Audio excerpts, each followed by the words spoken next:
అందరికీ నమస్కారం. ఎలా ఉన్నారు? నిజంగా కాలో బుగ్గలో ఇంత హుషారుగా ఇంత ఉల్లాసంగా ఉంటారని నేను ఎప్పుడు ఊహించలే.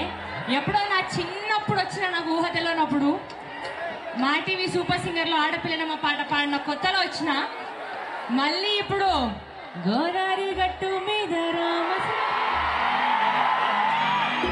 ఈ పాట తర్వాత వచ్చే అదృష్టం ఉందేమో నాకు తెలిసి. ఆ శివయ్య నన్ను ఈ పాట తర్వాత ఈ ఊరికి ఇంత అద్భుతంగా మీ అందరిని చూసి అదృష్టాన్ని కలిగించేందుకే ఈరోజు ఇక్కడికి నన్ను ఇన్వైట్ చేసినట్టున్నారు. ఒక్కసారి అందరికీ మహాశివరాత్రి శుభాకాంక్షలు తెలియజేసుకుంటూ, మా రాజశేఖర్ అన్నకి థ్యాంక్ యూ సో మచ్ అన్న.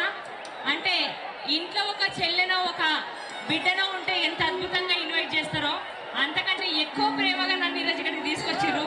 అన్నకి thank you so much. So